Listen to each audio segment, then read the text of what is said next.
kita akan bahas materi belajar dan pembelajaran. Belajar dan pembelajaran. Belajar pada dasarnya, belajar merupakan tahap perubahan perilaku peserta didik yang relatif positif dan mantap sebagai hasil interaksi dengan lingkungan yang melibatkan proses kognitif. Di dalam tahap ini adanya memperoleh informasi, lalu menyimpan informasi dan pendekatan kembali terhadap informasi tersebut.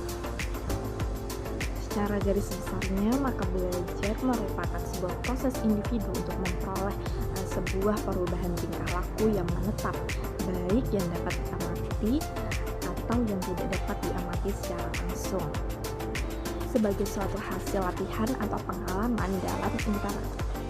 Lalu masuk ke dalam ciri-ciri belajar. Ciri-ciri belajar dibagi menjadi dua, adanya proses dan adanya hasil.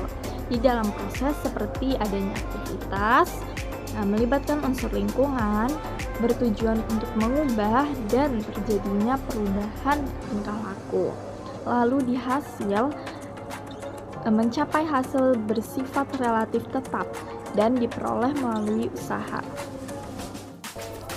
Dari materi belajar dan ciri-ciri belajar, kenapa belajar itu perlu? Karena pertumbuhan dan perkembangan manusia lebih banyak terjadi. Karena itu potensi manusia bersifat laten dan terbuka. Nah, itu dia mengenai materi belajar. Selanjutnya kita akan ke materi pembelajaran. Itulah pemaparan mengenai materi belajar. Lalu kita masuk kepada pembelajaran. Apa sih pembelajaran itu? Yaitu penyediaan sistem lingkungan yang mengakibatkan terjadinya proses belajar pada siswa. Dalam pembelajaran juga ada ciri-cirinya, yaitu adanya guru dan siswa, lalu terjadinya aktivitas di antara guru dan siswa. Setelah terjadinya aktivitas, disitulah terbentuknya interaksi antara guru dan siswa. Adanya interaksi dari guru dan siswa itu mengarah ke perubahan tingkah laku, baik pada gurunya maupun pada siswanya. Lalu proses dan hasilnya terencana, karena pembelajaran bersifat formal. Lalu mengapa sih kita itu butuh pembelajaran dibandingkan dari belajar? Mengapa perlu adanya pembelajaran? Bahwa peristiwa belajar tidak selalu terjadi atas inisiatif dari individunya sendiri. Individu memerlukan bantuan untuk mengembangkan potensi yang ada pada dirinya. Lalu perlunya lingkungan yang kondusif guna mencapai tujuan pembelajaran tersebut. Selanjutnya yaitu faktor yang mempengaruhi proses dan hasil belajar pembelajaran. Yang pertama, faktor guru. Di sini ada kondisi fisik, di mana kondisi fisik guru juga menjadi faktor keberhasilan belajar pembelajaran. Apakah fisik guru itu baik atau tidak? Lalu yang kedua ada kondisi psikis, di mana adanya kepribadian guru tersebut dan lingkungan sosial yang terjadi. Lalu yang kedua ada faktor siswanya. Dari siswa juga sama, yaitu kondisi fisiknya serta psikisnya. Dari bakat, minat, kemampuan, serta motivasi yang ada dalam diri siswa untuk melakukan proses belajar dan pembelajaran. Lalu situasi kejiwaan. Lalu yang ketiga ada faktor tujuan.